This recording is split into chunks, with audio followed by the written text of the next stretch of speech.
Namaku Andreas Utomo. Halo, aku Livia dan ini Adrian. Aku Yohana Denwidi.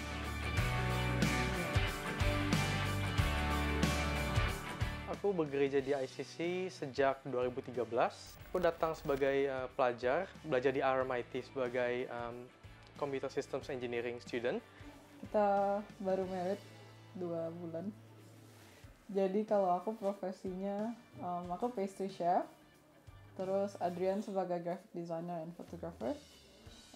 Aku pertama kali ke ICC tahun 2018 pas aku ngambil master di Melu. Aku pertama kali ke ICC Good Friday 2021. Pertama kali ke ICC itu 2019 bulan Juni. Jadi aku sini tuh untuk belajar master.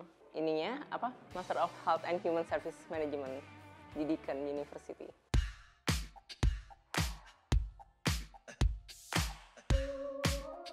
Aku ketemu ICC mula-mula itu mencari dari majalah Buset. Ada iklannya di sana. Dulu itu majalah masih ada, itu masih populer.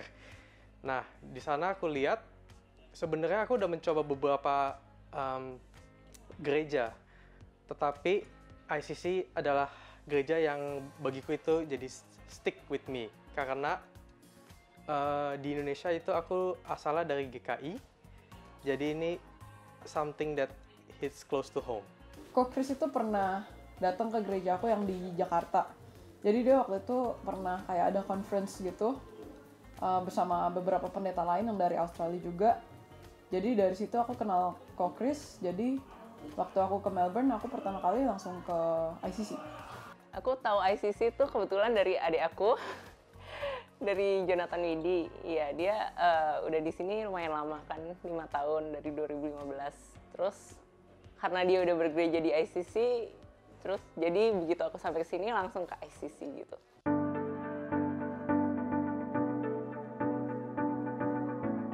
Pertama aku di ICC itu seakan-akan nggak beda jauh dengan gerejaku yang di Indo. Rasanya juga very welcoming. Aku ingat pertama kali itu aku disambut oleh Andrew Wijaya dan Kok Chris. Itu aku nggak pernah lupa soalnya kayak langsung disamperin, langsung ditanya seperti kayak, oh apa kabar?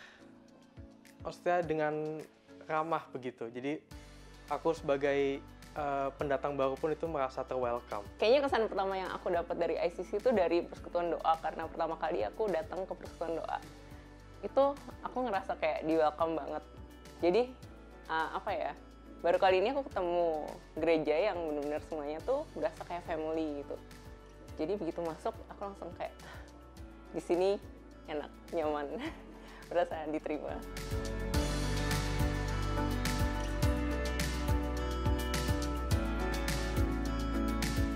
Berasa asing, kayak baru, gak kenal siapa-siapa. Mungkin agak beda ya, soalnya karena Livia udah established di sini, udah temen-temen yang udah di sini, jadi kayak masuk itu kan semua udah pada kenal Livia dan langsung dikenalin sama. Ya, jadi kesannya ya kayak cuman masuk gereja baru aja, cuman nggak setegang kalau mungkin masuk sendiri dan kayak pelongo-pelongo sendiri gitu kan.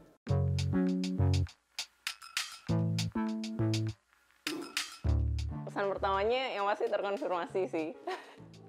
Dan ada plus-plusnya lagi karena aku di sini berasa kayak bertumbuh banget dibandingkan selama aku di Indo.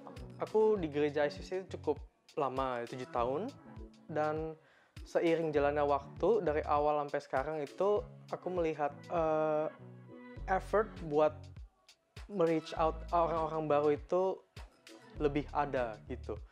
Maksudnya kita dari teman bawa teman itu yang aku paling lihat gitu. Jadi itu menambah jumlah kita juga. Kalau sampai sekarang berarti dari pertama masuk itu udah jadi aku 2 tahun di ICC, terus aku di Sydney, pindah ke Sydney setahun. Jadi dari awal masuk sampai sekarang aku 3 tahun jaraknya.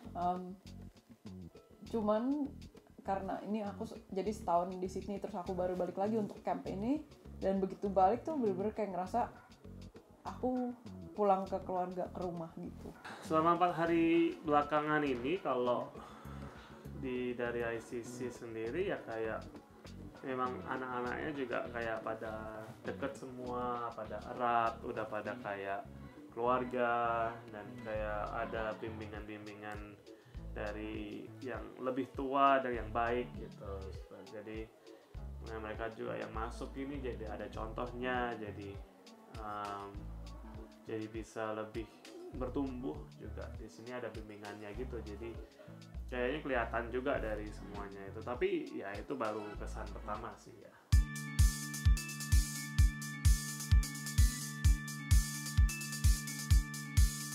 Aku di ICC awalnya sih nggak pelayanan, soalnya kayak dulu aku di Indo itu sebagai usher aja gitu. Tapi at that time di awal-awal itu I don't have the confidence buat melayani karena aku belum tahu siapa-siapa gitu. Seiring jalannya waktu, karena aku belajar IT, jadi kayak I want to menggunakan skillku sebagai orang IT, dan kebetulan di gereja ada slot untuk menjadi sebagai seorang multimedia person gitu. Jadi aku take the opportunity. Di ICC ini aku pelayanan sebagai yang pertama. Pelayanan aku itu teens teacher. Itu sampai kemarin awal 2021. Terus apalagi ya, ICC artis yang baru, terus 3G leader.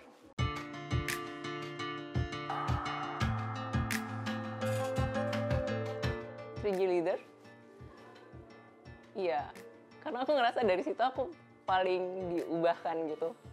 Banyak insight yang aku dapet.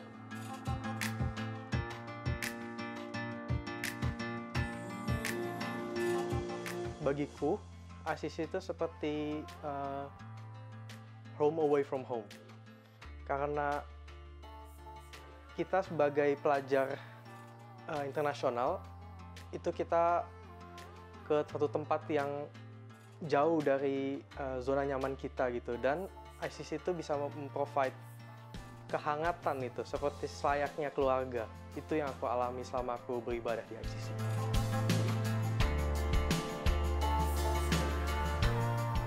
Pendewasaan dalam iman dan dalam hubungan dengan Tuhan, karena kalau misalnya kita cuman dikasih tahu kalau kita harus percaya sama Tuhan, terus bersandar pada Tuhan, kayak cuman diomongin gitu tanpa ada penjelasan konkretnya kenapa kita harus percaya, dan itu cuman sekedar suatu perintah yang mungkin jadi karena nggak ada conviction jadi susah untuk dijalankan. Tapi karena setiap minggunya juga khotbahnya itu sangat elaboratif banget gitu, jadi kayak kita banyak hal-hal yang dibukakan dan jadi lebih mengerti, jadi lebih yakin untuk apa kita percaya sama Tuhan Yesus gitu. Jadi yang pertama itu ngajarannya dan community-nya. Ngajarannya itu di sini yang aku berkesan banget, itu benar-benar dalam. Dan dalam tapi spesifik juga gitu. Jadi kayak aku benar-benar dipacu untuk bertumbuh di sini gitu. Terus juga community-nya benar-benar support aku buat growing juga, nggak yang saling menjatuhkan atau yang nggak tulus gitu. Yang aku rasain di sini tuh kalau seorang care sama yang lain tuh benar-benar tulus dan benar-benar mau untuk orang itu untuk bertumbuh.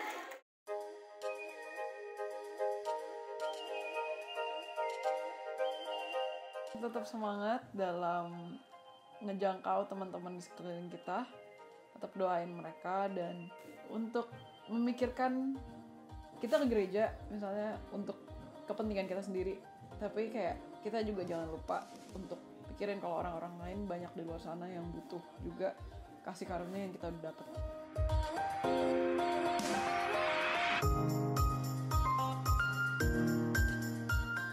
Jangan lengah, jangan ini, tetap mencari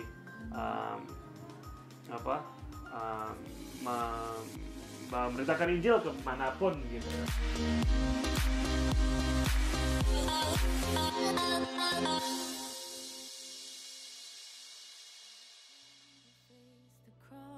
Set us free.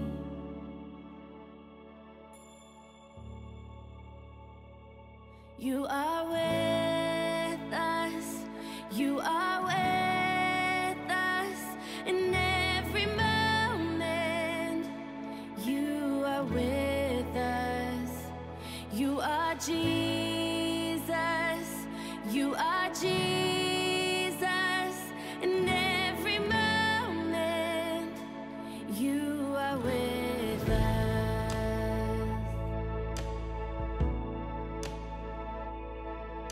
Wrapped in rags, receive the gift of heaven. With a word you bring the dead to life again. You were there from the beginning of creation, with a promise to be with us in the end. You are with us. You are with us in every moment. You are with us. You are Jesus. You are Jesus in every moment. You are with us. Selamat datang dan selamat hari Minggu. Kembali kita beribadah secara online di Indonesian Christian Church. Nama saya Pendeta Christian Tirta dan mewakili segenap pengurus dan jemaat Indonesian Christian Church. Kami sungguh bersyukur bisa beribadah dengan saudara-saudara sekalian. Baik saudara yang baru bergabung dengan kami atau saudara yang adalah jemaat ICC, kami sekali lagi mengucapkan selamat hari Minggu dan sekali lagi mengingatkan bahwa setiap kali kita berkumpul beribadah sebagai jemaat Tuhan, Allah Tritunggal, Allah Bapa, Allah Anak, dan Allah Roh Kudus lah yang mengundang saudara, yang mengundang saya, yang mengundang kita semua untuk beribadah pada hari ini. Mari kita dengarkan panggilan beribadah yang hari ini diambil dari Mazmur pasal 27. Tuhan adalah terangku dan keselamatanku. Kepada siapakah aku harus takut? Tuhan adalah benteng hidupku. Terhadap siapakah aku harus gemetar? Dan dengan iman dan pernyataan itu saudara-saudara kita diingatkan siapa yang seperti Tuhan Allah kita. Yang berkuasa untuk menyelamatkan dan setia di dalam kasih-Nya. Ia membayar lunas seluruh hutang dosa kita. Dan memberikan kita kemenangan yang tidak mungkin kita bisa capai sendiri. Tuhan adalah keselamatan kita.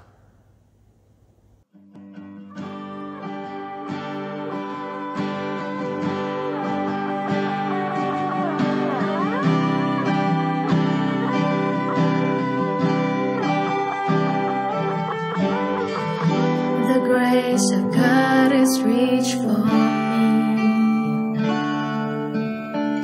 and pulled me from the raging sea, and I am saved on this solid ground. The Lord is my salvation.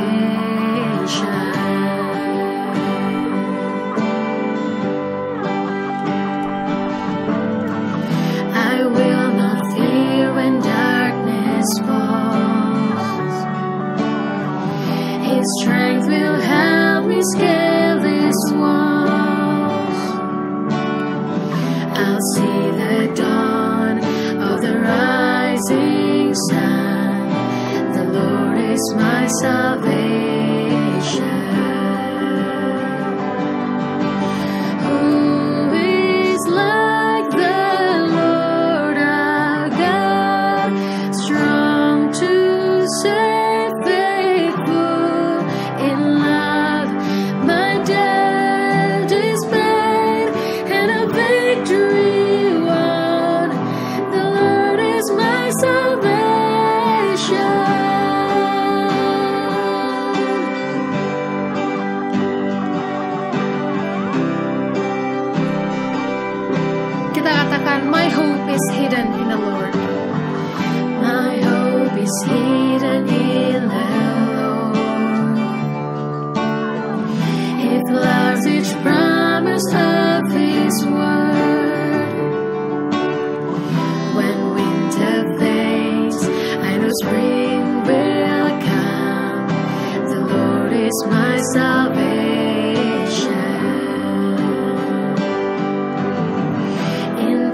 of waiting, times of need. When I know lost, when I am weak, I know His grace will renew these days. The Lord is my salvation. Who is like the Lord our God, strong to save, faithful in love? My doubt is spent and a victory won. The Lord is my salvation.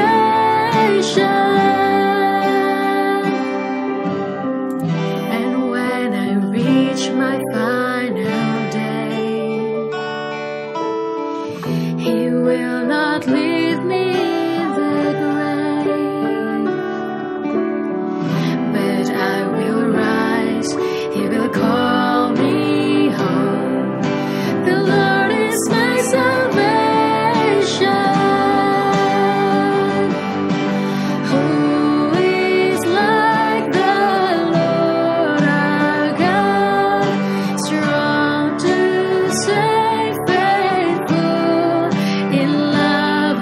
My doubt is spent and a victory won. The Lord is my salvation. Glory be to God the Father. Glory be to God the Son. Glory be to God the Spirit. The Lord is our salvation. The Lord is our salvation. The Lord is our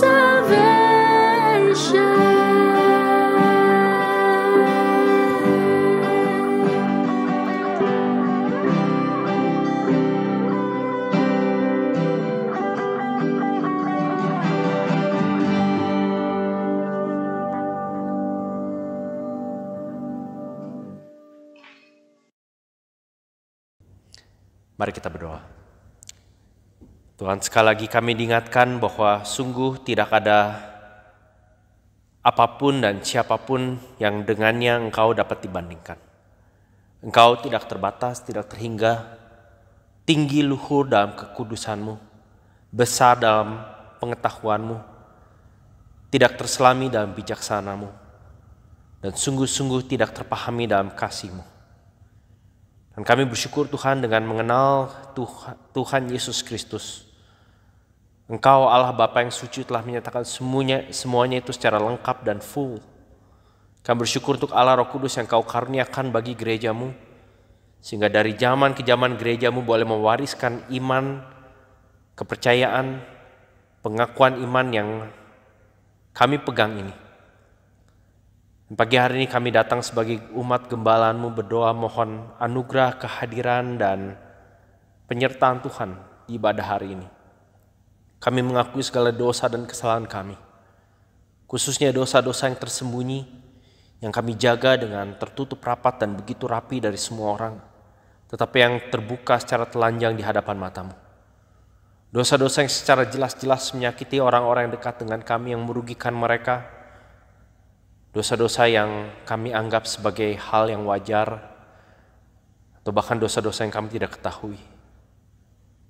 Ampuni kami dan kami mohon belas kasihan-Mu ya Bapa, supaya bukan saja kami menerima pengampunan itu, tetapi seperti Engkau janjikan, Engkau memberikan kami kekuatan untuk menghindari, melawan, membereskan, dan meninggalkannya. Bapa dalam surga, berkati seluruh jalannya ibadah hari ini. Kiranya hati dan pikiran kami yang telah ditebus dan dimenangkan oleh Kristus boleh kembali mengalami pembaruan itu waktu kami bersama-sama bernyanyi, berdoa, mendengarkan firman. Bapak, pada pagi hari ini kami mau secara khusus berdoa bagi anggota-anggota jemaat kami atau anggota keluarga, saudara kenalan yang kami tahu mengalami stres, depresi, tekanan, kesulitan yang khususnya bertambah berkali-kali lipat di tengah-tengah masa pandemi ini. Tuhan, bukan saja kami berdoa supaya kami mengingat nama mereka satu demi satu, mohon kekuatan, iman, pertobatan, penyertaan, perlindungan-Mu. Tapi beri kami juga bijaksana untuk membantu dan menolong mereka sesuai dengan kemampuan dan kapasitas yang Kau berikan. Beri kami bijaksana untuk mengatakan kata-kata penghiburan, kekuatan, teguran pada waktunya. Beri kami kerendahan hati untuk mendengarkan, menyimak, berusaha memahami. Tolong Bapa, dalam keterbatasan kami mereka boleh melihat kasih Kristus di-extend kepada mereka melalui kami. Kami berdoa bagi mereka yang belum mengenal Engkau atau hidup di dalam dosa, atau yang hidup dalam kebingungan. Kiranya Engkau berkenan memakai kami untuk boleh menjadi perpanjangan kasih, kata-kata, dan kemurahan Kristus bagi mereka. Supaya sama seperti kami telah menerima anugerah yang besar dan kasih setiamu yang sedemikian rupa bagi kami, kami pun dapat menunjukkannya pada teman, kenalan, orang-orang yang sedang menderita tengah-tengah kami. Dan kalau ada di antara kami yang hari ini ikut ibadah ini yang sedang mengalami, sedang bingung, sedang dalam kepedihan, rasa marah, kecewa, kepahitan yang mendalam. Tolong kami untuk tidak mengisolasi diri kami dari kesulitan kami atau bahkan melabel diri kami sehingga kami seolah tanpa harapan. Tuhan, beri kami kekuatan untuk mau melangkah dengan iman, dengan meminta pertolongan untuk reach out. Tolong kami untuk mau menerima juga pertolongan dan belas kasihan dan kebaikan dari orang-orang yang mau menolong kami. Terima kasih Bapa, di nama Tuhan Yesus kami berdoa. Amin. Saudara sekalian, dengarkanlah berita anugerah bagi kita hari ini diambil dari Roma 3 sampai 5. Dan bukan hanya itu saja, kita malah bermegah juga dalam kesengsaraan kita. Karena kita tahu bahwa kesengsaraan itu menimbulkan ketekunan. Dan ketekunan menimbulkan tahan uji, dan tahan uji menimbulkan pengharapan. Dan pengharapan tidak mengecewakan, karena kasih Allah telah dicurahkan di dalam hati kita oleh Roh Kudus yang telah dikaruniakan kepada kita. Saudara, saya sekali lagi menyambut saudara sekalian, khususnya jemaat ICC di Melbourne yang bersama-sama kita mengalami lockdown 6.0. Sudah 2 minggu kita beribadah secara online, tapi saya berharap itu tidak menciutkan semangat dan konsentrasi dan fokus kita. Kalau saudara mendengarkan ini entah di rumah atau di tablet atau di komputer, saya ingin sangat encourage saudara untuk sebisa mungkin mengesampingkan segala bentuk distraction yang memungkinkan fokus saudara mengikuti ibadah ini menjadi tidak clear dan tidak tajam. Kita walaupun tidak bisa beribadah di tempat, kita tetap menghormati Allah yang hadir di setiap ibadah. Dan walaupun kita beribadah secara terpisah, biarlah hati kita bersatu, sungguh-sungguh mau menyembah, mendengarkan firman Tuhan, dan menyanyikan puji-pujian kepadanya. Saudara, kalau saudara relatif baru beribadah dan baru bergabung dengan kami mau encourage saudara untuk mengisi form I am new yang ada di website, yang ada di slide berikut ini. Kami dengan senang hati mau follow up dan berkenalan dengan saudara lebih lanjut. Nah, saya tahu kebanyakan dari saudara juga terlibat dan secara rutin ada di media sosial. Kami mau sangat encourage saudara untuk boleh menggunakan akun entah itu Facebook atau Instagram saudara atau bahkan WhatsApp kalau saudara di grup WhatsApp yang lain untuk boleh membagikan berkat dan bijaksana dan firman Tuhan apapun yang saudara terima dari ibadah hari ini. Saya mau encourage saudara untuk bisa membagikannya supaya apa yang saudara terima tidak berhenti dalam diri saudara, tetapi juga bisa dinikmati dan menjadi berkat bagi orang lain. Saudara, sekali lagi persembahan diberikan secara online sejak kita mulai pandemi. Kami sekali lagi mau berterima kasih dan bersyukur untuk saudara secara rutin mendukung. Detailnya ada di slide berikut ini. Saudara bisa berikan melalui transfer kepada akun gereja. Dan last but not least, seperti biasa, kita secara rutin mengadakan gospel talk yang karena lockdown ini akan diadakan melalui Zoom. Linknya seharusnya ada di grup WhatsApp atau di kolom chat YouTube atau di video description berikut di bawah ini. saya dengan senang hati mau berbicara dan berdialog dengan saudara. Saudara bisa melayangkan pertanyaan melalui Slido dengan hashtag ICC Gospel Talk 2021. Baik saudara, kita akan bersama-sama menyimak pembahasan dari New City Catechism yang memasuki minggu ke-33.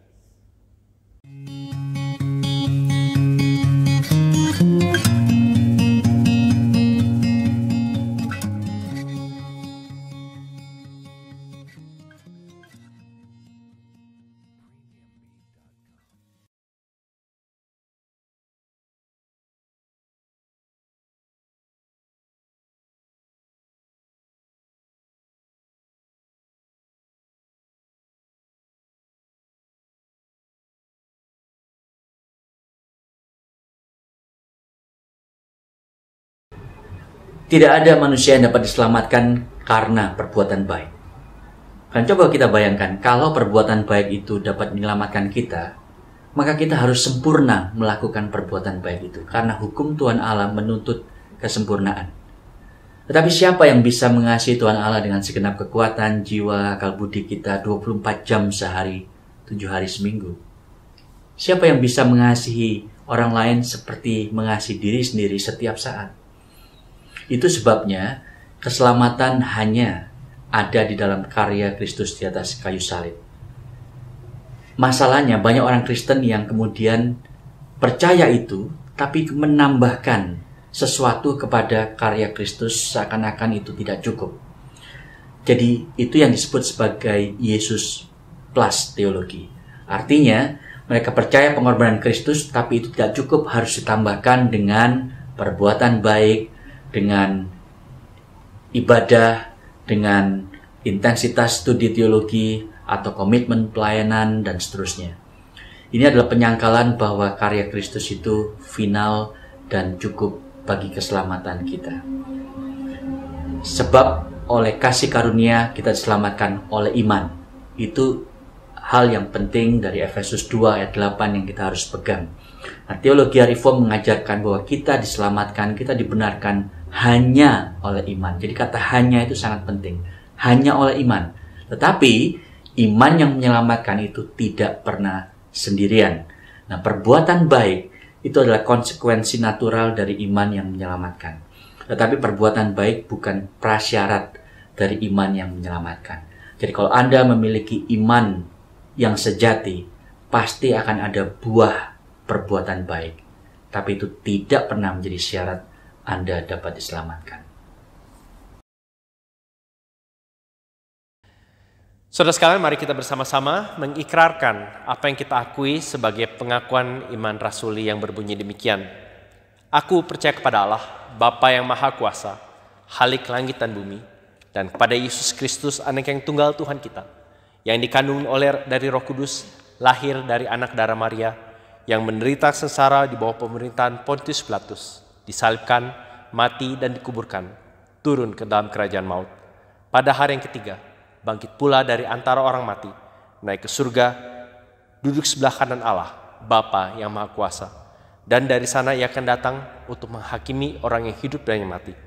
Aku percaya kepada Roh Kudus, gereja yang kudus dan am, persekutuan orang kudus, pengampunan dosa, kebangkitan tubuh, dan hidup yang kekal. Amin. Saudara sekalian, sebelum kita akan menyimak dan mendengarkan pemberitaan firman Tuhan, mari kita menjadikan lagu berikut ini sebagai doa kita kepada Tuhan. Jadikan aku hamba yang setia. Mari kita berkata pada Tuhan, Tuhan, aku ingin lebih dekat, bersekutu dengan intim, dengan terbuka, dengan rendah hati bersamamu. Tuhan, aku mau menjadi hamba-Mu yang setia. Karena Engkau adalah Bapa dan Tuhan dan kekasih jiwa yang patut dan layak kita layani.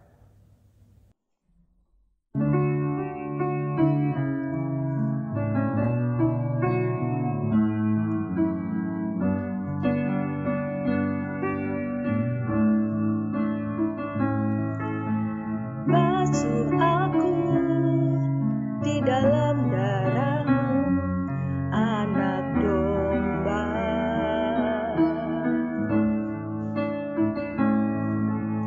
Jamah bibir, luruskan hatiku dengan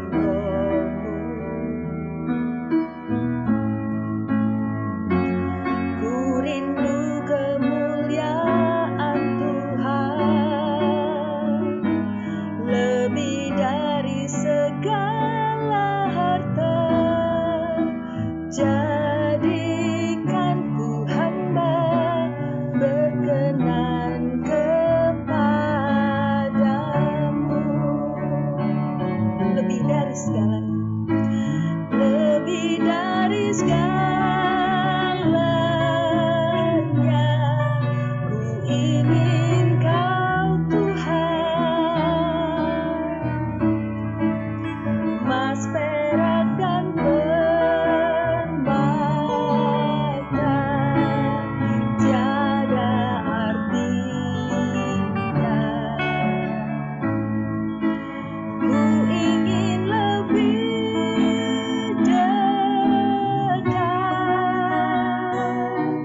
bersekutu denganmu, jadikan ku hamba setia kepadamu. Kita ulangi lagi bersama. Basuh aku di dalam darah-Mu, anak domba.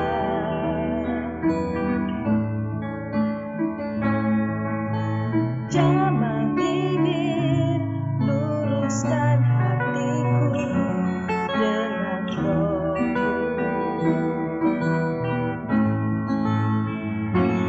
Ku rindu kemuliaan Tuhan,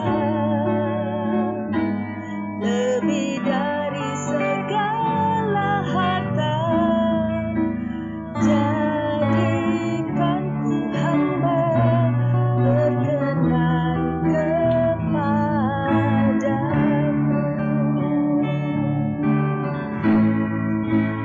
Lebih dari segalanya,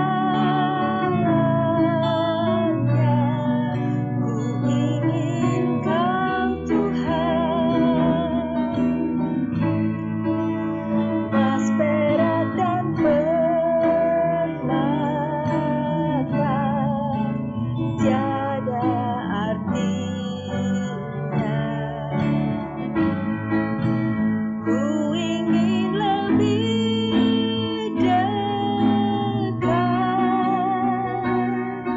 bersekutu denganmu, jadikan ku hamba setia kepadamu.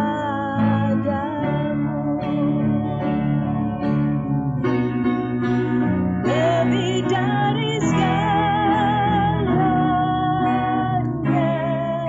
ku ingin Kau Tuhan, emas perak dan permata tiada artinya. Ku ingin lebih dekat bersekutu denganmu, jadikan ku hamba setia kepadamu.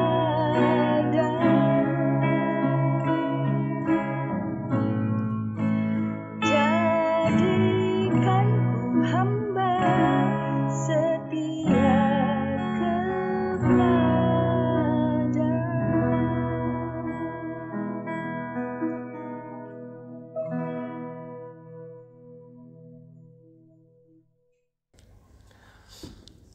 Mari kita berdoa. Bapa dalam surga, berbicaralah pada kami sekali lagi, karena kami siap mendengar. Berikan setiap kami kerendahan hati untuk menyimak dan mencamkan kebenaran firman-Mu.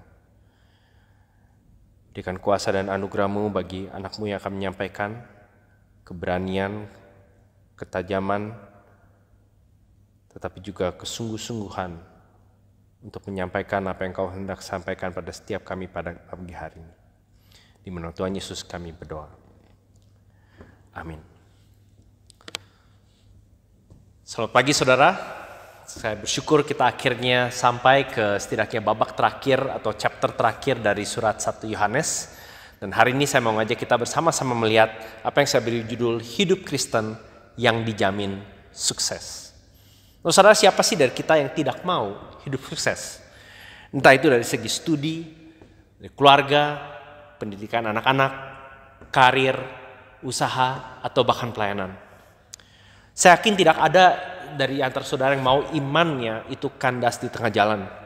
Walaupun seringkali kita tidak tahu apakah saya sedang menuju kesuksesan iman atau sedang menuju kegagalan. Atau mungkin ada berapa di antara saudara yang hari ini mendengarkan merasa bahwa imanku sudah kandas. I'm over, aku sudah game, aku sudah checkmate dengan dosa-dosaku.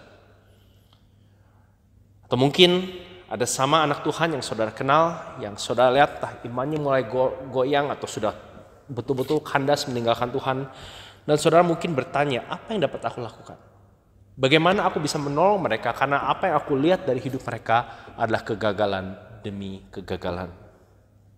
Nah saudara, sekali lagi saya mau sekedar mengingatkan konteks dari surat ini. Yohanes menulis mainly secara utama kepada anak-anak Tuhan, pada gereja Tuhan, pada orang-orang yang sudah percaya dan menjadi pengikut Yesus Kristus, yang pada saat yang sama juga dirongrong oleh sejumlah orang yang keluar dari jemaat tersebut, mendirikan bisa dibilang gereja atau ajaran baru, mengklaim sebagai pengikut Tuhan. Tetapi sebetulnya setelah kita melihat dalam surat ini, kita menemukan bahwa apa yang mereka ajarkan, apa yang mereka percaya ternyata bertolak belakang dengan apa yang selama ini Yohanes dan para rasul, bahkan Yesus sendiri ajarkan kepada mereka. Dan di pasal terakhir ini, saudara nanti akan menemukan bahwa Yohanes akan menarik berbagai macam konsep atau kata-kata atau istilah yang kita sudah temukan di pasal-pasal berikutnya sampai menuju bagian akhir di tempat ini. Nah, pertanyaan hari ini adalah bagaimana kita bisa menjalani hidup Kristen yang sukses. Nah, tentu saja saudara, kesuksesan dalam hal ini adalah sukses dari kacamata Tuhan. Bukan sukses yang kita bisa ukur dengan jumlah likes di Instagram, dengan jumlah tabungan di bank, dengan berapa banyak penghargaan yang kita dapatkan, atau bahkan bagaimana kita dibandingkan dengan orang lain atau keluarga lain. Tetapi sungguh-sungguh sukses di mata Tuhan. Karena menurut saya pada dasarnya inilah yang sebetulnya betul-betul penting, bukan? Kalau kita betul-betul mau mengatakan hidup kesuksesan dalam iman Kristen, maka yang kita harus lihat adalah kesuksesan sesuai dengan Allah yang memberikan iman itu kepada kita. Saudara, saya mau pertama-tama mengajak kita melihat bahwa hidup Kristen yang sukses artinya mematuhi perintah-perintah Tuhan. Mari kita baca dari 1 Yohanes pasal 5 ayat yang pertama sampai ke-5 terlebih dahulu. Setiap orang yang percaya bahwa Yesus adalah Kristus lahir dari Allah, dan setiap orang yang mengasihi Dia yang melahirkan, mengasihi juga Dia yang lahir daripadanya. Inilah tandanya bahwa kita mengasihi anak-anak Allah, yaitu apabila kita mengasihi Allah serta melakukan perintah-perintahnya. Sebab inilah kasih kepada Allah, yaitu bahwa kita menuruti perintah-perintahnya. Perintah-perintahnya itu tidak berat. Sebab semua yang lahir dari Allah mengalahkan dunia. Dan inilah kemenangannya mengalahkan dunia, iman kita. Siapakah yang mengalahkan dunia? Selain daripada Dia yang percaya bahwa Yesus adalah anak Allah. Saudara, bagian ini pada dasarnya mengatakan bahwa iman yang sejati atau mereka yang sudah lahir baru dalam Kristus adalah iman atau mereka adalah orang-orang yang sudah mengalahkan dunia. Mereka adalah orang-orang yang victorious, orang-orang yang sudah menang. Dan kemenangan ini ditunjukkan secara konkret, secara real melalui kasih yang real dan praktis kepada sesama anak-anak Tuhan, sesama orang-orang yang percaya pada Kristus. Dan kasih ini muncul karena sukacita memenuhi atau mentaati seluruh perintah-perintah Tuhan. Perhatikan di ayat 1 dan 5, Yohanes mengatakan setiap orang yang percaya bahwa Yesus adalah Kristus. Ayat 5, siapakah yang mengalahkan dunia selain daripada Dia yang percaya. Dan istilah yang dikatakan di situ bukan sekedar orang yang menulis dalam KTP-nya Kristen atau kalau ditanya agama apa terus bilang Kristen. Tapi kata yang dipakai adalah the one believing, artinya percaya dan terus percaya. Ini adalah orang-orang yang bukan saja beriman sometime in the past, satu saat di masa lalu, tetapi sampai saat ini masih terus percaya. Dan datangnya dari mana iman itu? Dikatakan bahwa setiap orang yang percaya bahwa Yesus adalah Kristus lahir dari Allah. Dengan kata lain, Allah lah yang melahirbarukan mereka dan memberikan mereka iman untuk percaya. Dan konten iman itu sendiri jelas di sana dikatakan bahwa setiap orang yang percaya bahwa Jesus is the Christ. Saudara, ini yang kita sudah lihat berulang kali di pasal 1-4 bahwa Yesus adalah anak Allah yang datang sebagai manusia, yang mati sebagai yang kita lihat minggu lalu sebagai propitiation, pengalih murka atau pemuas murka Allah, dan dengan demikian dengan melalui kebangkitannya dia dari antara orang mati dia menjadi juru selamat dunia. Pada dasarnya Yohanes mengatakan setiap orang yang percaya setelah sedang dan terus percaya dengan Yesus yang inilah adalah orang-orang yang lahir dari Allah.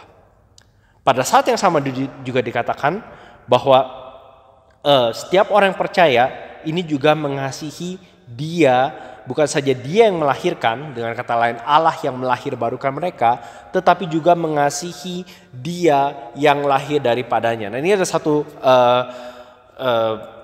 terjemahan atau keputusan melakukan terjemahan di bahasa Indonesia yang agak sayang, karena cukup banyak terjemahan lain tidak memberikan khususnya dia yang kedua itu huruf besar tapi huruf kecil. Jadi kalau saudara perhatikan, setiap orang yang mengasihi dia itu merujuk pada Tuhan yang melahirkan. Mengasihi juga dia itu harusnya huruf kecil gitu ya. Orang yang lahir daripadanya. Nah, di bahasa aslinya kalau saudara perlu tahu bahwa tidak ada huruf besar huruf kecil, semuanya ukuran hurufnya sama gitu ya. Jadi seringkali penerjemah perlu mengambil keputusan apakah ini merujuk pada dia Allah atau dia Yesus. Saya cukup sepakat dengan kebanyakan terjemahan, khususnya terjemahan bahasa Inggris yang rutin kita pakai. ESV juga menggunakan dia huruf kecil, artinya berbicara tentang setiap orang lain, anak-anak Tuhan, orang-orang Kristen lainnya yang juga lahir dari Allah. Ayat kedua dikatakan, dan saya pikir ini kalau kita lihat konteksnya juga ini cocok gitu ya. Waktu dikatakan mengasihi juga dia atau mereka yang lahir daripadanya, inilah ayat kedua. Inilah tandanya bahwa kita mengasihi anak-anak Allah. Jadi secara konteks pun nyambung saudara, bahwa dia di bagian kedua dari ayat 1 ini merujuk kepada anak-anak Allah. Mengasihi juga mereka yang mengasihi juga anak-anak Allah. Yang menarik di situ dikatakan adalah yaitu apabila kita mengasihi Allah serta melakukan perintah-perintahnya. Saudara, dengan kata lain Yohanes mengatakan bahwa semakin kita mengasihi Allah, semakin kita mengenal Allah, semakin kita mendalami betapa panjang, lebar, tinggi dan luasnya kasih Allah pada kita, maka semakin leluasa, semakin mudah, semakin praktis dan semakin real kasih kita terhadap sesama anak-anak Allah. Sebab inilah kasih pada Allah, ayat 3, yaitu kita menuruti perintah-perintahnya. Saudara, ini kontras sekali dengan mereka yang keluar dari jemaat di mana Yohanes mengalamatkan surat ini. Pada orang-orang yang memisahkan diri atau orang-orang yang imannya dapat dikatakan sudah kandas. Karena mereka mengklaim bahwa kita bisa percaya Tuhan tanpa harus mengasihi sama anak-anak Tuhan. Bagi mereka iman itu hanya sesuatu untuk disimpan bagi diri mereka sendiri. Atau iman itu sesuatu yang mereka percaya tapi kemudian mereka mentoleransi dan membiarkan berbagai macam dosa dalam hidupnya. Izinkan saya mengingatkan saudara di pasal 2 ayat 4 misalnya. Barang siapa berkata aku mengenal dia, aku mengenal Tuhan, tetapi ia tidak menuruti perintahnya, ia adalah seorang pendusta dan di dalamnya tidak ada kebenaran. Pasal 2 ayat 9, barang siapa berkata bahwa ia berada dalam terang atau mengklaim sebagai bagian dari komunitas iman, tetapi ia membenci saudaranya, ia berada dalam kegelapan sampai sekarang. Kita sudah melihat berapa kali bukan bahwa kasih terhadap sesama anak-anak Tuhan adalah salah satu bukti, salah satu proof bahwa orang itu sudah di dalam Tuhan. Dan itu yang Yohanes katakan di sini, bahwa selain kasih terhadap anak-anak Allah itu adalah bukti, tetapi fuelnya atau engine-nya atau bisa bilang yang menggembosi kasih itu adalah kasih kepada Allah, menuruti perintah-perintahnya. Dan perhatikan ayat 3, perintah-perintahnya itu tidak berat. Saudara, kasih kita terhadap Allah bisa diukur dari bagaimana kita menilai perintah-perintah Allah. Perhatikan di situ dikatakan perintah-perintahnya itu not burdensome, tidak menjadi beban, tidak membawa duka cita. Terjemahan lain mengatakan tidak sulit untuk ditaati, tidak sulit untuk diikuti. Kita begitu mencintai Tuhan Allah kita, mencintai Bapa kita, sehingga apapun perintahnya kita taati karena kita mencintai Dia. Bagi kita yang merasa perintah-perintah Allah itu berat, kemungkinan besar kita lebih mencintai dunia ini, lebih mencintai diri kita, lebih mencintai keinginan kita. Perhatikan apa yang Yohanes katakan di pasal 2, 15-16. Mungkin saudara ingat ayat-ayat ini. Ingat yang dia katakan, janganlah kamu mengasihi dunia dan apa yang ada di dalamnya. Jikalau orang mengasihi dunia, maka kasih Bapa tidak ada di dalam orang itu. Sebab semua yang ada di dunia, di Unholy Trinity ya, keinginan daging dan keinginan mata serta keangkuhan hidup, itu sedang lenyap dengan segala keinginannya. Saudara perhatikan bahwa kalau perintah-perintah Allah itu menjadi burdensome, menjadi berat bagi kita, kemungkinan besar karena kita lebih mengasihi semua yang ada dalam dunia. Keinginan daging, keinginan mata, keangkuhan hidup.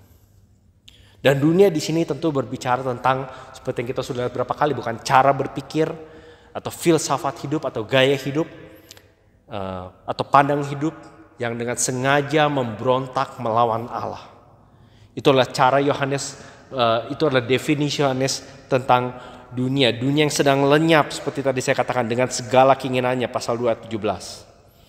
Saudara, itulah yang membuat saudara dan saya yang berasal dari dunia sebagai orang-orang pemberontak, kita menjadi pantas dimurkai oleh Allah. Ini sekali lagi kita sudah lihat berapa kali, bukan? Allah melihat kita dengan segala pemberontakan kita sedang menuju kekandasan hidup, kekandasan iman, kekalahan total karena kita lebih mencintai dosa dunia ini secara alamiah. Saudara, itu Yesus katakan di Matius 16 ayat 26, apa gunanya seorang memperoleh seluruh dunia tetapi kehilangan nyawanya? And that's our problem, bukan? Kita selalu berusaha mencari cara bagaimana kita bisa mendapatkan kesuksesan dunia ini, apapun harga yang harus dibayar, dan khususnya tanpa Tuhan sama sekali. Itu sebabnya saudara, satu-satunya cara saudara dan saya bisa lolos dari dunia yang sedang lenyap ini adalah melalui keselamatan. Anak Allah harus datang untuk menyelamatkan kita, dan itulah yang dimaksud di sini gitu. Waktu Yohanes mengatakan inilah kemenangan yang mengalahkan dunia, ini bukan berarti kita selalu jadi nomor 1, kita jadi champion, kita lagu yang kita tulis masuk ke top 10 Billboard chart gitu ya. Tetapi artinya kita mengalahkan dunia yang berusaha melawan Allah. Dan apa kemenangan kita?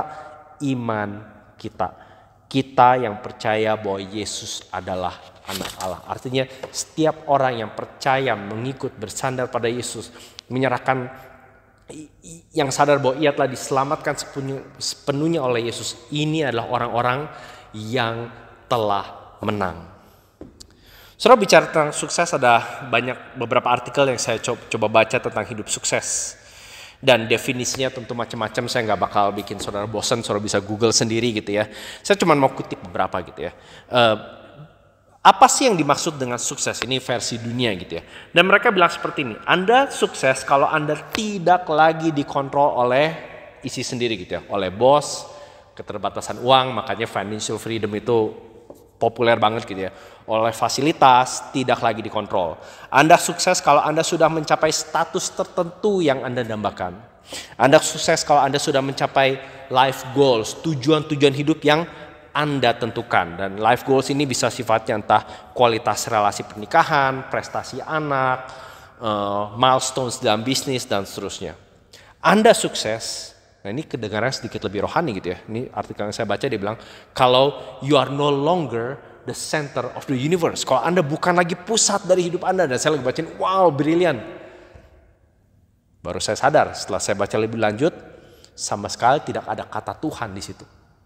Saya nggak tahu apa yang dimaksud di sana, tapi pada dasarnya kesuksesan menurut dunia ujung-ujungnya bolak-balik lagi ke apa yang Yohanes katakan di pasal 2 ayat 15. Bagi dunia kesuksesan artinya memuaskan keinginan daging, keinginan mata, dan membanggakan keangkuhan hidup. Dengan kata lain, kesuksesan menurut dunia adalah apapun yang aku bisa capai, dapatkan tanpa Tuhan.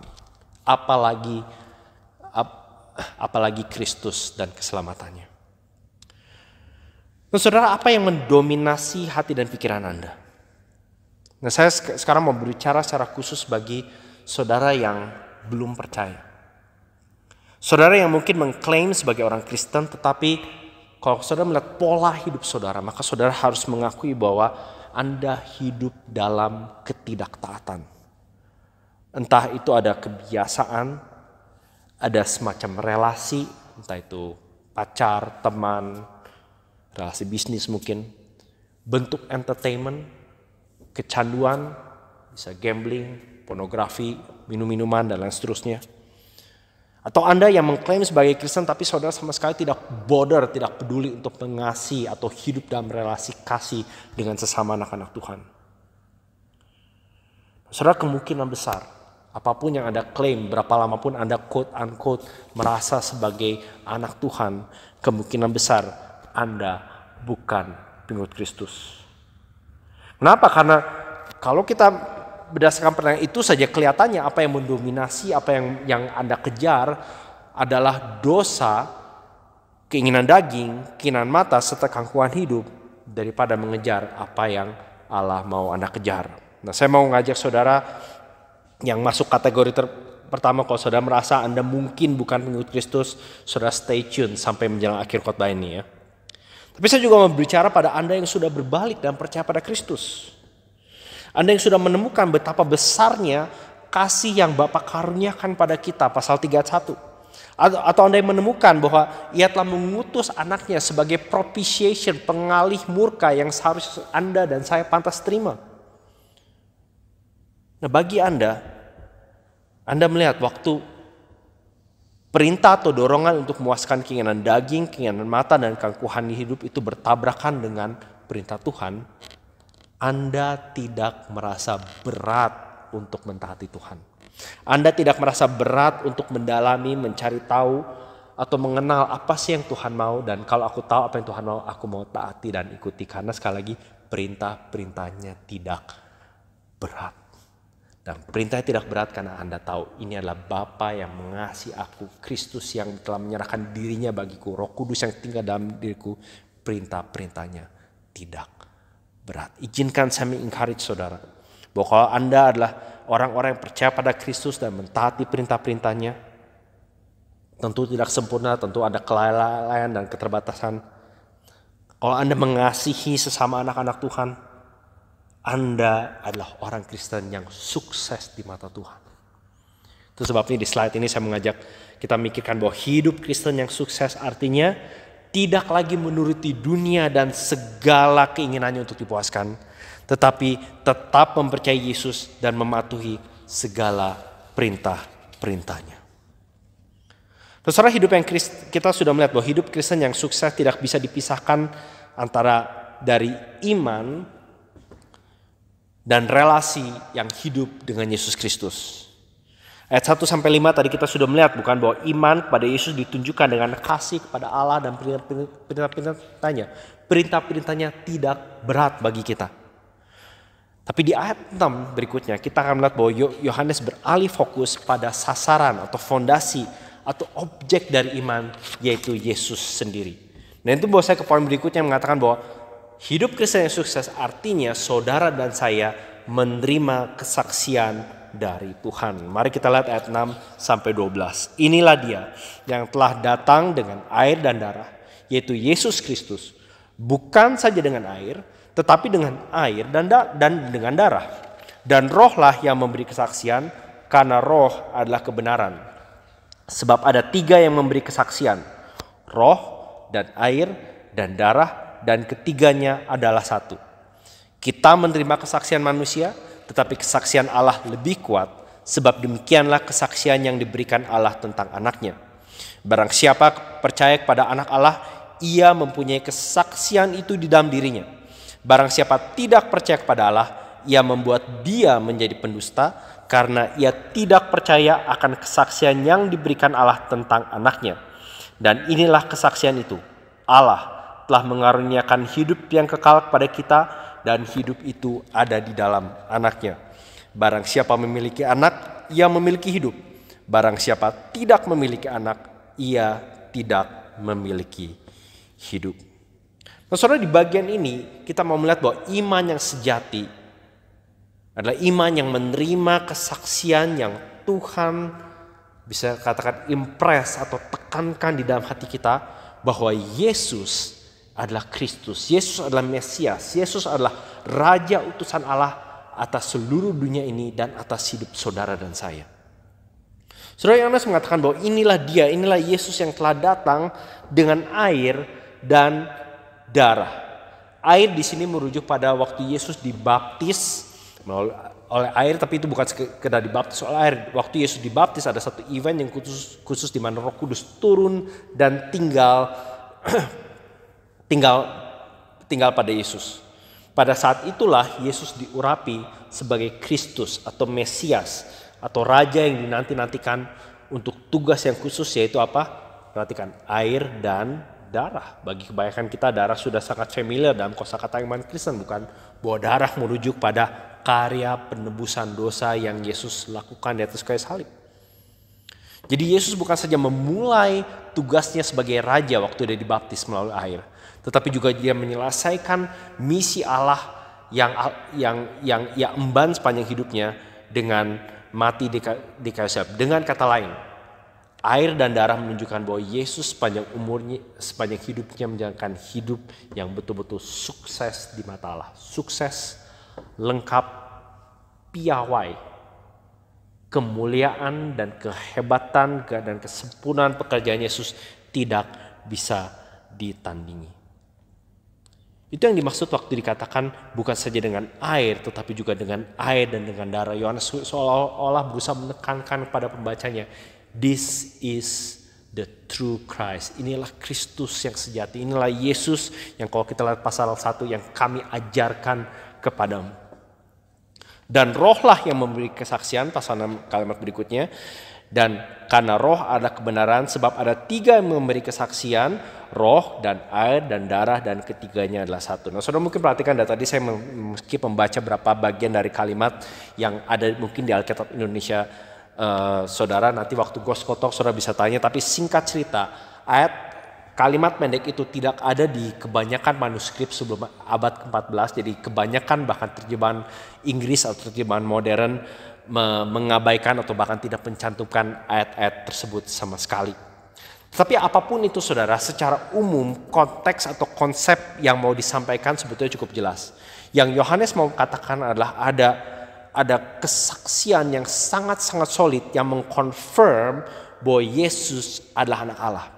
Ada roh yang memberi kesaksian, ada baptisan Yesus yang diadakan secara publik oleh Yohanes Pembaptis, ada kematian Yesus sekali lagi terjadi secara publik di atas kayu salib, dan ada kesaksian Allah yang dikatakan di ayat yang ke-9 yang lebih besar daripada kesaksian manusia. Ayat 8 mengatakan bahwa semuanya ini adalah satu testimoni, kesaksian yang menyatakan bahwa Yesus adalah anak Allah. Jesus is the Son of God. Jesus is the Christ. Yesus adalah Kristus yang dinanti-nantikan. Dan kita menerima kesaksian Allah. Artinya kita menerima kesaksian Allah itu adalah kita menerima kesaksian internal yang Tuhan tekankan, yang Tuhan impress upon our heart. Di dalam bahasa Inggris, kesaksian yang Allah berikan in himself, di dalam diri kita.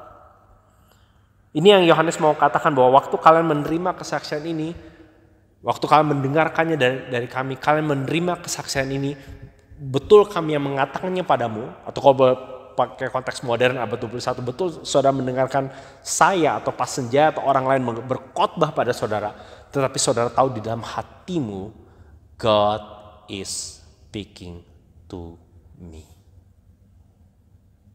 Saudara, ini sesuatu yang tidak bisa di manufacture, tidak bisa dibikin-bikin. Itu sebabnya saudara perhatikan setiap kali kita berkhotbah menyampaikan renungan kami, secara umum selalu mengatakan kira-kira seperti Tuhan berkati apa yang kami katakan, berkati pendengaran kami. Karena saudara, kita menyadari keterbatasan kami yang menyampaikan. Hanya Allah lah yang bisa menekankan ke dalam hati saudara dan saya bahwa ini adalah kesaksian yang patut dipercayai dan diikuti. Itu yang dimaksud dengan kesaksian Allah lebih kuat. Sebab demikianlah kesaksian yang diberikan Allah tentang anaknya. Saudara, saya yakin kita bisa menghabiskan waktu bertahun-tahun mendalami teologi tentang Yesus, kristologi, mendalami bertahun-tahun tentang teologi proper, doktrin Tritunggal dan seterusnya. Dan semua ada tempatnya dan akan sangat baik kalau kita melakukannya. Tapi saudara bisa mendalami semua itu tanpa menyadari di dalam hatimu bahwa ini sesuatu yang benar dan aku mau percayai. Ada banyak orang, saudara. Saya mengenal beberapa dari mereka yang selama bertahun-tahun kerjanya bolak-balik baca buku, nonton YouTube, ketemu sama orang, datang kelas ini, datang kelas itu, datang conference dan seterusnya. Tapi ketemu 5-6 tahun berikutnya, kalau saya tanya imannya atau apa yang dia percaya, itu masih di tempat yang sama 5-6 tahun sebelumnya. Kalau saya tanya gimana, saya masih begitu banyak pertanyaan. Saya masih belum ngerti ini, belum ngerti itu. Dia berasumsi soal kalau semua pertanyaan terjawab, barulah saya bisa percaya. Disinilah kita bisa melihat bahwa waktu Allah bersaksi di dalam hati kita, itu yang dimaksud dengan kesaksian Allah lebih kuat. Kita menyadari, walaupun kita tidak mengerti banyak hal, tetap kita sadar dan mengamini bahwa Yesus adalah anak Allah. Dan itu adalah kepercayaan yang bersifat personal dalam arti setiap kita harus menerima secara pribadi. Ayat 10, barang siapa, whoever, singular ya, single. Barang siapa percaya kepada anak Allah, ia mempunyai kesaksian itu di dalam dirinya. Barang siapa memiliki Yesus, dengan kata lain memiliki hidup yang kekal, itu yang dikatakan ayat 10, 11, 12 ini. Ya. Inilah kesaksian itu ayat 11. Allah telah mengaruniakan hidup yang kekal pada kita dan hidup itu ada dalam anaknya. Artinya waktu kita menerima kesaksian internal itu, saudara dan saya bukan saja yakin bahwa Yesus adalah anak Allah, tetapi kita juga menerima hidup kekal. Artinya kita menerima the true successful life, hidup sukses yang sepenuhnya yang diberikan dari Allah sendiri. Saudara, perhatikan ayat 12. Barang siapa memiliki anak, ia memiliki hidup. Barang siapa tidak memiliki anak, ia tidak memiliki hidup. Jadi barang siapa yang menolak, yang kita juga lihat di ayat 10 bukan, bahwa barang siapa tidak percaya kepada Allah atau tidak percaya pada kesaksian Allah, ia membuat Allah menjadi pendusta. Ini artinya adalah orang yang sudah melihat semua bukti tentang anak Allah, tentang Yesus, tentang Mesias yang Allah utus. Tetapi mereka tidak percaya bahwa Allah sudah menyediakan hidup yang kekal itu di dalam anaknya. Dan Yohanes, pernyataan Yohanes di sini clear sekali, saudara. Barang siapa tidak memiliki anak, tidak memiliki hidup. Dan tidak percaya di sini atau status atau keadaan unbelief ini dapat dilihat sebagai proses penolakan oleh orang-orang yang memisahkan diri dari gereja yang sedang membaca surat ini pertama kali dari Yohanes. Tapi kita pun atau orang-orang zaman sekarang pun bisa masuk ke dalam proses penolakan yang sama. Seorang teolog Colin Kruse mengatakan bahwa tidak percaya di ayat-ayat ini berbicara sebagai proses penolakan yang bersifat gradual, kelihatannya perlahan, tetapi akhirnya membawa mereka kepada keadaan di mana mereka tidak memiliki hidup. Saudara, pakar penerbangan udara punya aturan yang namanya 1 in 60. 1 in 60. Yang artinya kalau sebuah pesawat bergeser 1 derajat saja, 1 derajat saja dari jalur penerbangannya, maka untuk setiap 60 mil, kira-kira 96 km pesawat itu terbang, dia sebetulnya sudah menjauh 1 mil dari tempat tujuannya untuk setiap 60 mil. Ya, jadi untuk setiap 96 km, kalau pesawat itu bergeser 1 derajat saja, maka untuk setiap 96 km pesawat itu akan menjauh sejauh 1,6 km dari tempat tujuannya. Jadi kalau saya bayangkan misalnya saudara mau terbang dari Melbourne ke Jakarta, tapi entah bagaimana di navigasi diganti 1 derajat saja, maka saudara bisa yakin saudara nggak bakal sampai Jakarta. Mungkin ribuan, kalau nggak ratusan kilometer dari tempat tujuan.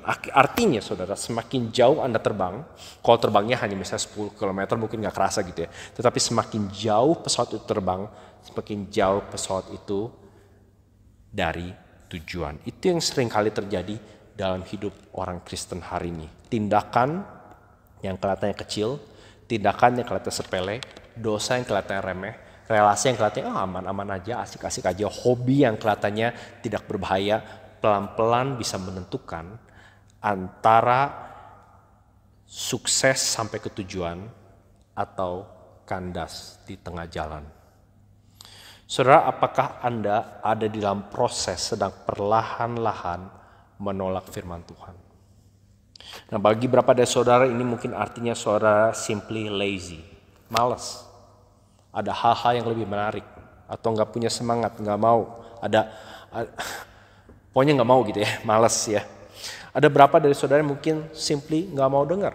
Saya kadang-kadang ketemu dan saya bersyukur untuk orang-orang yang mendengarkan, mau mencamkan. Tapi sayangnya yang paling menyedihkan adalah ketemu dengan orang yang udah tanya, kita kadang-kadang udah tahu dia nanya tuh cuma untuk mengkonfirm gitu ya, bahwa dia sebetulnya nggak mau mendengarkan. Memang nggak mau dengar. Kita juga bisa ada proses pelan-pelan menolak firman Tuhan waktu kita mengabaikan nasihat dari orang-orang yang Tuhan tempatkan sekitar hidup kita. Entah itu orang tua yang takut akan Tuhan, pembina pemuda, pendeta, ketua kelompok kecil, sesama anak-anak Tuhan. Saudara perlu berhati-hati kalau saudara ada dalam proses perlahan-perlahan menolak firman Tuhan. Karena waktu saudara menolak firman Tuhan, saudara sebetulnya sedang menolak Tuhan sendiri. Saudara menolak Yesus. Saudara menolak memiliki hidup yang kekal. Dan tidak sedikit ada orang yang berpikir, aku bisa jalani hidup Kristen yang oke-oke, yang baik-baik saja. Tetapi sama seperti aturan 1 in 60 tadi.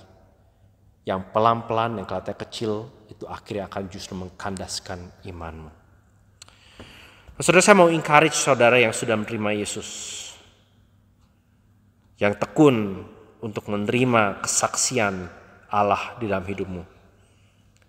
You have eternal life. Engkau mempunyai hidup yang kekal. Saudara mempunyai relasi yang benar, relasi yang abadi dengan Tuhan. Dari kacamata Allah, Anda adalah orang Kristen yang sukses. Sukses bukan sekali lagi karena Anda bisa bandingkan, bisa pamer dengan orang lain. Tapi saudara mendengarkan dan mencamkan dan berusaha mengaplikasikan firman Tuhan dalam hidupmu. Saudara menerima kesaksian Allah tentang anaknya. Saudara tidak mengabaikan kesaksian Allah tentang anaknya. Bahwa dia adalah Kristus, Juru Selamat. Itu sebabnya saudara, penting bagi kita yang sudah menerima kesaksian ini untuk mendengarkan firman Tuhan melalui pembicara atau pendeta atau pengkhotbah atau orang penginjil yang betul-betul mengabarkan firman Tuhan. Kita akan lihat nanti waktu kita sampai ke 3 Yohanes bagaimana kita bisa menghadapi dan mensupport mereka. Bukan saja mendengarkan, saudara juga perlu waktu untuk menyimak, perlu waktu untuk mencatat, perlu waktu untuk mempelajari dan mendalami firman Tuhan. Saya mau tanya saudara, apakah ini menjadi prioritas di dalam minggu Anda, dalam hari Anda? Semakin memperdalami dan mengenal kesaksian Tuhan tentang anaknya. Saudara perhatikan bahwa Yohanes bukan saja menerima tetapi juga memberitakan Injil. Nah, saudara, cara lain untuk melihat kesuksesan dari kacamata dari mata Allah adalah kesuksesan dapat diukur bukan saja dari seberapa jauh, seberapa Anda menerima kesaksian Allah, tetapi juga seberapa jauh Anda mau orang lain juga sukses di mata Allah. Nanti kita akan lihat sebentar setelah ini. Saudara, tapi pertanyaannya adalah, apakah Anda berbagian atau ambil bagian dalam bertumbuh untuk semakin mengenal Tuhan? Itu sebabnya saudara, kalau saudara lihat di slide, hidup Kristen yang sukses artinya tidak berada dalam proses semakin menolak perkataan Tuhan, melainkan berada dalam proses semakin menerima perkataan Tuhan. Menerima kesaksian Allah tentang anaknya. Jadi kita sudah lihat bahwa beriman pada Yesus ayat 1-5 itu menghasilkan ketaatan yang ditunjukkan dengan ketaatan pada Allah ditunjukkan dengan mengasihi sama anak-anak Tuhan. Ayat 6-12 yang barusan kita lihat adalah kita menerima bukan saja one time tapi terus menerus, ya, selalu dalam proses semakin menerima perkataan-perkataan Tuhan.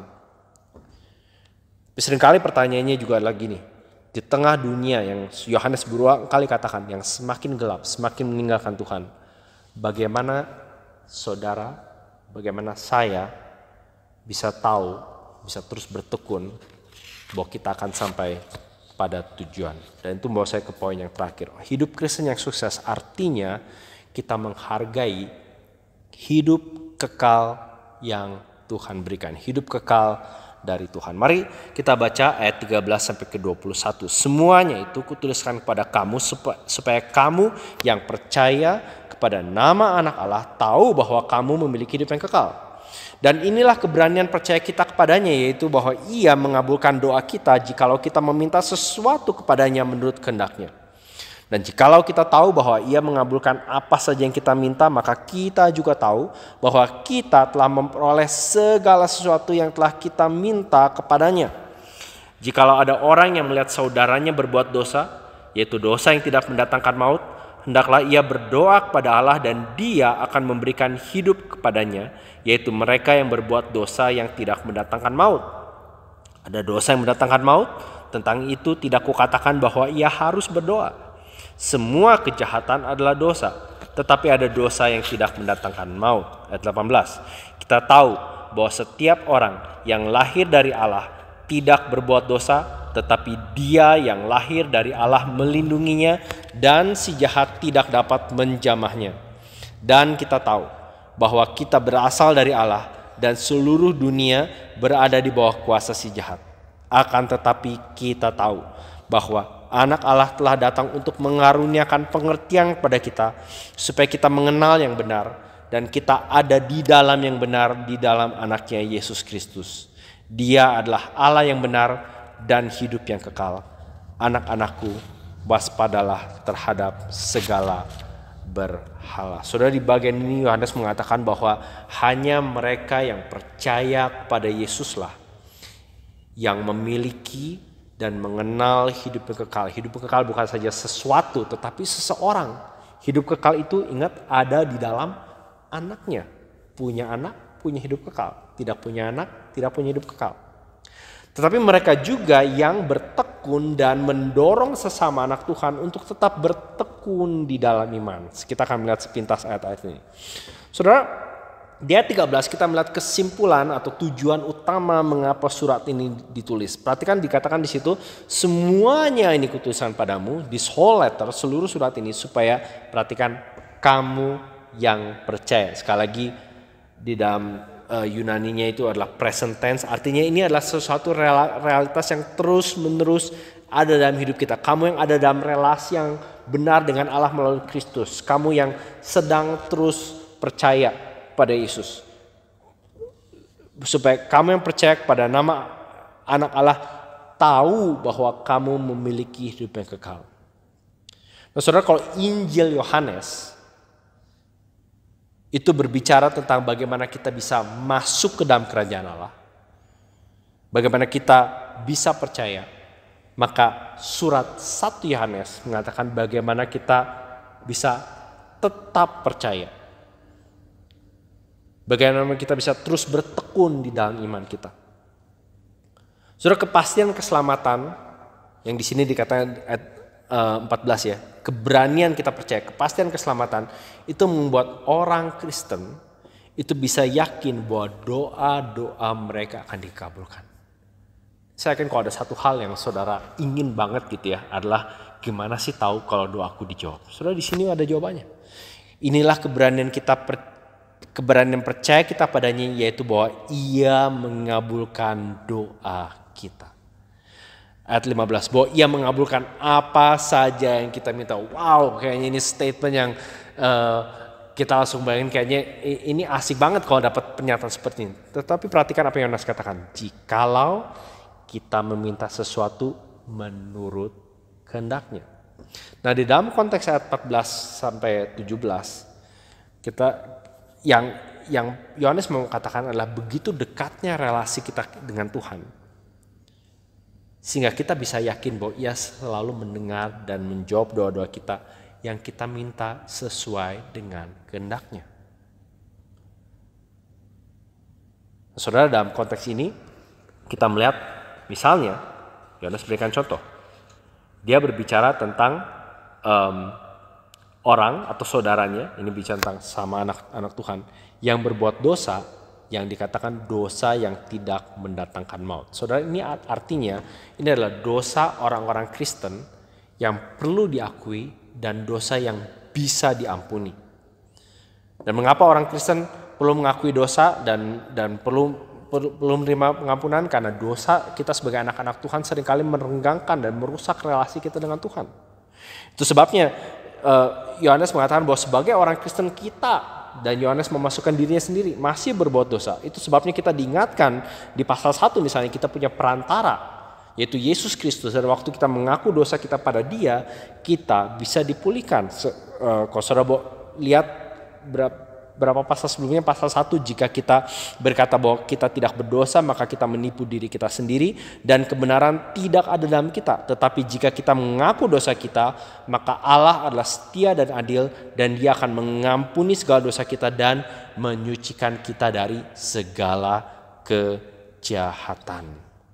Yang Yohanes mau katakan adalah dosa jangan sampai menjadi pola hidup anak-anak Tuhan. Tetapi juga di sini dikatakan ada dosa yang mendatangkan maut. Ini kemungkinan besar merujuk pada dosa orang-orang yang dalam tanda kutip Kristen. Orang-orang yang keluar dari komunitas iman yang Yohanes layani. Orang-orang yang tetap mengklaim sebagai orang Kristen, anak Tuhan, tetapi mereka menolak Yesus sebagai juru selamat. Mereka merasa yang gue lakuin gak dosa. Aku gak bikin salah, ngapain aku perlu pengampunan? Nah, ini adalah dosa yang mendatangkan maut. Kenapa? Karena pada dasarnya mereka mengatakan, aku tidak butuh untuk diampuni. Aku merasa jalur hidupku adalah jalur hidup yang benar. Tetapi kalau kita boleh balik pada Yohanes dan gerejanya, maka kita akan melihat bahwa semakin saudara dan saya, semakin mereka bertumbuh dan sukses di mata Tuhan, maka mereka juga semakin mau melihat orang lain bertumbuh. Melihat orang lain juga sukses di mata Tuhan. Saudara, ini kontras sekali lagi dengan apa yang kita sudah lihat di beberapa pasal sebelumnya, dengan Kain yang tidak peduli dengan saudaranya, bahkan membunuhnya dan membencinya. Orang Kristen yang sejati itu peduli dengan saudaranya. Orang Kristen yang sejati tidak membiarkan saudaranya jatuh ke dalam dosa. Orang Kristen yang sejati tidak membiarkan saudaranya terisolasi, apalagi hilang dan kandas imannya. Itu yang Yohanes maksudkan di sini tentang bahwa Allah akan mengabulkan apa saja yang kita minta waktu kita berdoa kepada Allah untuk supaya saudara kita ini terhindar dari dosa yang tidak mendatangkan maut. Kita lihat juga di sini saudara bahwa pertumbuhan dan perubahan terjadi dalam konteks gereja, konteks komunitas iman. Ayat 18 sampai 20, 3 kali Yohanes mengatakan, kita tahu. Apa yang kita tahu? Bahwa pertama, dosa bukan lagi pola hidup orang Kristen, karena Yesus yang mengampuni juga adalah Yesus yang menjaga kita. Ayat 18, kita tahu bahwa setiap orang yang lahir dari Allah tidak berbuat dosa, tetapi Dia, ini merujuk pada Yesus yang lahir dari Allah, melindunginya. Ayat 19, kita adalah bagian dari keluarga Allah, dikontraskan dengan mereka yang berada di bawah kuasa si jahat. Ayat 19, kita tahu bahwa kita berasal dari Allah. Ayat 20, Yesus anak Allah telah datang dan telah mengaruniakan pengertian pada kita. 3 kali dikatakan bahwa kita sebagai gereja Tuhan, we know all this. Kita sudah mempunyai pengetahuan, bukan saja informasi, tetapi pengetahuan yang menyelamatkan. Dan bagaimana kita bisa tahu bahwa kita akan sampai ke tujuan? Kalimat penutup di situ dikatakan seperti ini, anak-anakku, waspadalah terhadap segala berhala. Apa itu berhala? Bukan saja patung, bukan saja sembahan, tetapi apapun yang menggantikan tempat Tuhan. Apapun yang menghalangi saudara dan saya untuk terus percaya pada Yesus. Apapun yang menghalangi kita untuk taat pada perintahnya. Apapun yang menghalangi kita untuk mengasihi sesama anak-anak Tuhan dengan kasih yang real, dengan kasih yang berkorban. Saudara, kita diingatkan sekali lagi bahwa surat 1 Yohanes ini ditulis supaya kita bisa membedakan mana Allah yang sejati, mana Allah yang hoax, mana Yesus yang sejati, mana Yesus yang palsu. Dan di sini di akhir buku ini kita diberikan satu kalimat, anak-anakku, waspadalah terhadap segala berhala. Beware of fake Christianity. Hati-hatilah terhadap kekristenan palsu yang akan mengkandaskan iman. Kita lihat di Olimpiade yang lalu bukan bahwa kita ikut sukacita dengan mereka menang. Kita ikut kecewa atau menangis seperti teman saya gitu ya dengan mereka yang kalah. Tetapi di balik setiap atlet kita tahu bahwa mereka bisa sampai ke sana, artinya sudah sampai ke Tokyo gitu ya. Itu penuh dengan pengorbanan, air mata, bertahun-tahun latihan dan kerjasama dari timnya. Dan itu untuk medali yang tenar sekarang rame di media sosial, di koran, di internet, di YouTube. Dan mungkin 5-10 tahun dari sekarang gak ada yang ingat. Nah, saudara, bagaimana dengan kita hari ini? Kita yang sudah mempunyai sukacita keselamatan, apakah kita menikmati sukacita bahwa hidup kekal kita dijamin dalam Kristus? Bagaimana dengan kehidupan doa kita selama ini? Apakah dibentuk oleh kehendak Tuhan, sesuai dengan kehendak Tuhan, atau isinya hanya daftar permintaan, daftar penyakit, daftar kesibukan, daftar pekerjaan? Apakah kita bertumbuh? Atau apakah kita juga terlibat dalam membantu orang lain bertumbuh? Saya bersyukur dengan kelompok-kelompok di gereja kita yang secara rutin bertemu, entah secara kelompok kecil, kelompok besar, one on one. Apakah kita peduli bukan saja dengan orang lain, tapi kita juga mau orang lain peduli pada pertemuan kita? Kalau itu adalah saudara, maka Anda adalah orang Kristen yang sukses di mata Tuhan. Karena hidup Kristen yang sukses artinya tidak terisolasi atau terhanyut oleh dosa yang membinasakan dan menghancurkan, melainkan bersama-sama satu sama lain bergandeng tangan, saling menjaga di dalam Tuhan yang memberi kehidupan. Saudara, 1 Yohanes ini penuh dengan bukti, penuh dengan ujian. Bagaimana kita bisa tahu bahwa kita orang Kristen yang sejati, orang Kristen punya hidup kekal, orang Kristen punya sukses yang sejati. Dilihat dari kita punya iman dalam Yesus, kita taat pada perintah-perintahnya, kita mengasihi sama anak-anak Tuhan. Saudara, kalau pagi hari ini atau kapanpun saudara mendengar khotbah ini, saudara merasa tidak yakin, tolong hubungi kami. Kami akan dengan senang hati mau membantu saudara, berdoa bagi saudara, mengkonsel saudara, membimbing saudara. Tapi kalau misalnya right now at this very moment saudara merasa aku mau mendapatkan iman percaya ini, aku yakin, aku mau menerima kesaksian Allah tentang anaknya, maka ini doa yang saudara bisa katakan. Kira-kira seperti ini. Saudara bisa mengatakan, Tuhan Yesus, aku menyesali setiap dosa dan kesalahan dalam hidupku selama ini. Aku layak dihukum dan binasa selamanya. Ampuni aku. Hari ini aku menerima kematian-Mu di atas kayu salib yang menggantikan dosa-dosaku. Aku mau menerima pengampunan-Mu dan aku mau menerima Roh Kudus-Mu untuk tinggal dalamku seperti yang Kau janjikan. Dan hari ini aku mau menjadi milik-Mu dan pengikut-Mu sepanjang hidupku dan selama-lamanya. Terima kasih Tuhan Yesus. Amin. Kalau saudara sudah mendoakan itu, tolong hubungi salah satu dari kami. Kalau saudara di negara tempat lain, cari dan hubungi gereja atau pendeta di tempat di mana saudara tinggal. Dan bertumbuhlah di komunitas iman yang bisa mendukung, membantu saudara semakin bertumbuh sebagai anak Tuhan. Nah, kalau saudara hari ini dikuatkan dan diingatkan bahwa Anda adalah anak-anak Tuhan, maka ingatlah bahwa Allah lah yang menjamin kesuksesan Anda di dalam Kristus. Mari jemaat ICC, anak-anak Tuhan, gereja Tuhan, mari kita bersama-sama bertumbuh dalam iman, bersama-sama bertumbuh dalam ketaatan, dan bersama-sama bertumbuh dalam kasih satu sama lain. Mari kita berdoa. Tuhan, kami bersyukur di akhir surat ini kami boleh mendalami hal-hal yang besar dan agung tentang keselamatan yang Kau berikan dalam Kristus. Tolong untuk setiap kami bukan saja mengintrospeksi diri kami, tapi juga datang padamu dan minta pertolongan dan anugerah dan bijaksana dan kekuatan Tuhan. Supaya tidak satu pun dari kami mendengarkan khotbah ini boleh kedapatan menjadi orang Kristen yang imannya kandas, tetapi sungguh-sungguh boleh mendapatkan kesuksesan yang sejati seperti yang Kau maksudkan bagi setiap kami. Di nama Tuhan Yesus kami berdoa. Amin.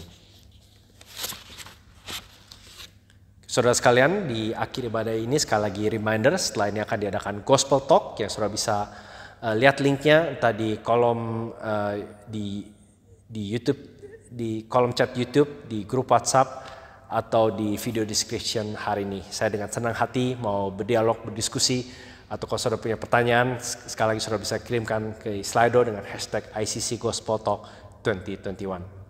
Mari saudara kita menerima berkat Tuhan.